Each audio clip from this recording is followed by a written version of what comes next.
Hi friends, my name is NickyAdopt and today I'm going to talk to you about the Christmas hike which I did during Christmas 2021. There are 5 reasons why I wanted to do this. The first one is generally because I don't have any plans for Christmas, and any Christmas, counter the FOMO which I always see on social media where everyone is eating like with their friends and spending like time with people. Every year I would go and try to make someone happy.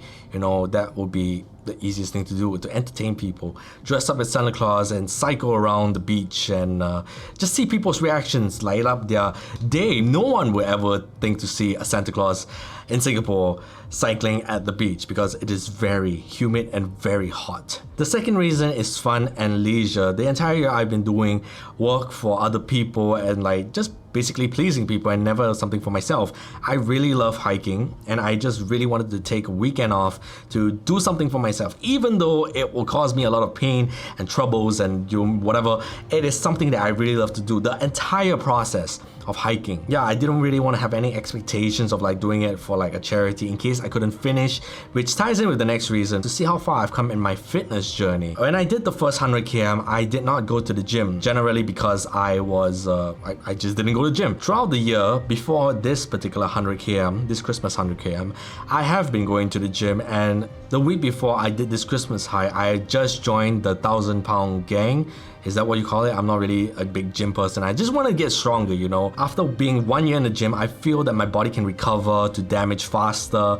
And I thought, you know what? I can really go and test this theory doing another 100 km again and see how my body really reacts to it. The fourth reason is to give back to the community in some way, which ties in with the first reason in the sense where, you know, I wanted to do something because I didn't really want to feel alone. And dressing up as Santa Claus is sort of a way to give back to the community, to just entertain people, you know, because that's something that I really love to do. The last reason is more of a personal reason of just being an artist. I always like to reference my favorite artist, Porter Robinson, who made a track called Trying to Feel Alive. And in the track, his interview, he said that when he was trying to sort of like create the last track, he was a struggling artist, not in a very good place, and hopefully in the future he can be in a better place, creating great art and whatnot. And now that he's in that better place, he feels the same struggles that he's still struggling as an artist, and he learns that that is sort of like the process in becoming an artist and being an artist, where you're still trying to manage emotions, you're still trying to improve on your work, you're still trying to feel like be happy with the work that you're creating. The whole process of doing something super elaborate, planning out something super elaborate, the whole process of creation and the idea of coming up with something very simple in the end. People are just gonna say, oh, that work is very simple, but the whole process that actually went through it, that is the part and parcel of being an artist. Which is kind of what I really wanted to do with this particular hike. I didn't want it just to be another 100 km. I really wanted to tie in all these 5 reasons to make it much more memorable, which is why I decided to create the Resistance Star, the route which was planned according to where I would walk, to give back to people, to what I would wear and what I would do, was all based on all these 5 reasons which I have given. So the route which I plan to go through the embassies, the hospitals, the cities, the parks, the neighborhoods, all these places where they are very dense in people, which is where I wanted to go to hike. And all these made sense in the Resistance Star. When you see the final result of just the star, it is very simple, but when you actually come to look at the process of walking the star was how the resistance and the endurance that I've taken as an artist for the entire year to become this sort of thing. So with all these 5 reasons, I've come up with 3 goals. Walk 100 km, hike as Santa Claus, and the last one would be to draw a star using a GPS, like a GPS artist. I've been inspired by people who have been doing these sort of things. There's a guy in London who does it every Christmas, but there are some problems which I came to realize. The first one would be, in the first 100 km, I was wearing sportswear and, you know, I could just sit around in the mud, in the rain and whatever, but since I was dressed as Santa Claus, that particular costume, at the end of the day, I would stink, and I was kind of like wary about that because I didn't want to like present myself to people like a Santa Claus that just came out of war, you know. So that's why I was like, okay, that's one problem. The second problem, which I already mentioned before, was that I was 70 kg heavier, which meant that I couldn't carry so many things in case that was a bit overkill for myself, which is how I derived the plan A and plan B. Plan A was to finish the hike as fast as possible and not take off the Santa suit like a regular marathon, you know. So I would have gone home by the next day afternoon and like no one will ever see me again, which will be the perfect plan. Plan B, it's slightly more elaborate in the sense where in case I could not take like the 100 km, like doing it in one shot, I would break it over 5 days, and every time I would go home to rest, I would wash the Santa suit to wear it again the next day. It would dry overnight, wear it the next day, and yeah, basically that is plan B. In the end, we went with plan B because I'll tell you in the hike, but it was brutal. It was brutal, it was raining, I was in pain all the time. When it came to the actual last 10 km, I was like struggling to complete the thing. Lucky I had a hiking stick which really like helped me to levitate my legs while I was walking a little bit more, but it was painful. Painful. So some of the safety precautions I took was that my parents were supporting me in this with the so-called safety car. Inside there were like drinks, there were water, there were energy bars. They will come and meet me every 20 km with like lunch and dinner so I can really rest up for that particular 2 hours and then carry on hiking. And even if I couldn't complete it at the end of the day when I stopped for like dinner, they can just like bring me home, and then like the next day they will send me back to the track from where I left off and just carry on walking from there.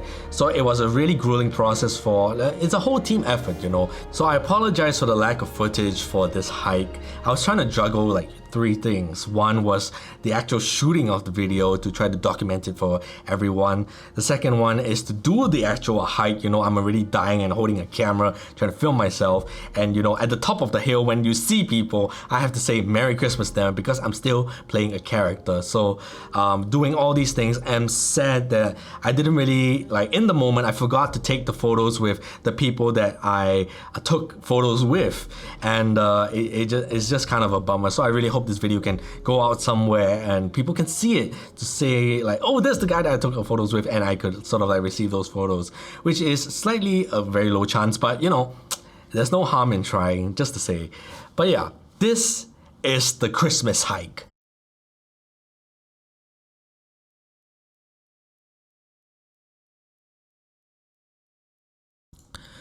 Day 1 was good. I woke up at 4 a.m, got ready and went to the start point, and boom, I was off to a great start, walking really fast. I passed key places like I-12 Katong, Old Airport Road Food Center, the National Stadium, and reached Potong Pasir with ease. Continuing from there, I started to feel the heat, which led me to take a longer break at Serangoon. Yeah, I ran out of water. Actually, there's a supermarket like right there, but I'm taking a rest first because it's become too hot. After that, I sprinted my way to Bishan to meet my mom and the safety car to have lunch. I should have stopped there, but I really wanted to push myself as far as possible.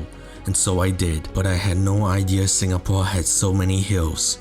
The heat was so unbearable that I took a rest inside Tangling Mall's toilet for a while. After a long rest, I scrambled my way to Hort Park, barely making it.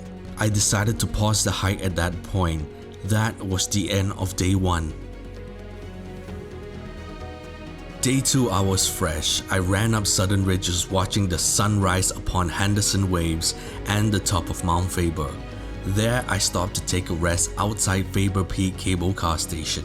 Later, I hiked down and made my way to CBD, passing by Singapore General Hospital and Chinatown before stopping by the Singapore River to have my breakfast. As the heat intensified, I rushed to the Singapore Flyer, passing by the floating platform and Marina Bay Sands, which was across the water. As my body started to heat up, I took a seat under the Shears Bridge and took off my Santa top to cool down for a bit. There, I met a nice lady on her morning run, which I shared my hike goals with. She gave me some words of encouragement. We took a photo together before we went our separate ways. The little exchange made me motivated to complete the hike, so right after that, I got up and continued forward. But a few steps later, the blisters on both my feet popped. Struggling with the antagonizing pain, I called for the safety vehicle and took a rest outside Kallang Park. I wasn't sure if I'll make it at that point to at least Badok, but I said, what the heck? What's the worst that could happen? It rained. I think it's pretty fog. The Santa suit was wet and I had burned out my legs so bad that I needed to rest, so I called it that evening outside Badok Stadium. So that's wet, that's wet, that's wet. Shoes are semi-wet. I should have taken a rest that night, but I was determined to at least reach 70 km. So after dinner, I said Rangers lead the way as a battle cry and soldiered my way through all the way to Potong Pasir. I decided to go the next 30 km without the Santa suit as it needed time to dry. I reached my 70 km mark outside Potong Pasir around 4 AM before deciding to pause. Day 3, I continued from Potong Pasir around 1 PM hoping to reach Beauty World around 4 PM. As I did not recover from the day before, the pain brought over hurt every step of the way. After crossing to Topayo and Novena, trying to make it to Bukit Timah and Botanic Gardens seemed like a struggle. My feet that kept me going was also trying to kill me. The only option was to stop. I need to rest. That's just a sign that I need to rest. I just cannot take any more holding up myself anymore. I took Sunday off to recover, hoping to regain my strength to continue and finish the hike on day 5. As Christmas was long over, I was determined to make day 5 the last day. The plan was to start at 6 AM from Botanic Gardens Bukit Timah gate and make my way to the end. Instead, I could not wait. It's like 1:30 AM. The reason is that I did not want to wait till the morning to start, and I couldn't sleep. It's either I will be running on 3 hours of sleep, which struggling to wake up, or I just begin immediately, which is what I did. Took a grab down here. I'm gonna start, and yeah, I'm gonna finish this thing. I'm gonna finish it, man. The moment I set foot off from Botanic, it was painful. I stopped at every bus stop along the way to recover my feet. Tiring, but I'm almost there. I pushed on to Beauty World and made a round turn back to Botanic Gardens Tangling Gate, which was where I met the safety car for breakfast. After breakfast, I suited up and made my way down the final stretch through Orchard Road. Sleep deprived, dehydrated, hungry, and a strong will to make it to the end, I pushed as hard as my feet could take it.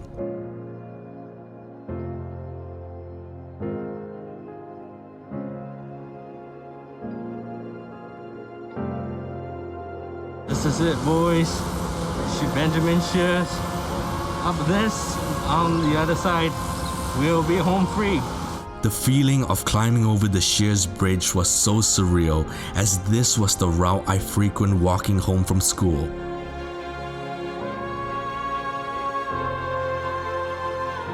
I'm on Benjamin Shears Bridge.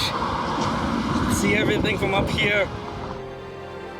I kept going and crossed the 100 km mark with victory. But there was still 5 km to complete the star. I summoned a bicycle from the safety vehicle to not prolong the pain further. I raced to the end and connected the dots, completing my 105 km hike across Singapore and the creation of the Resilient Star.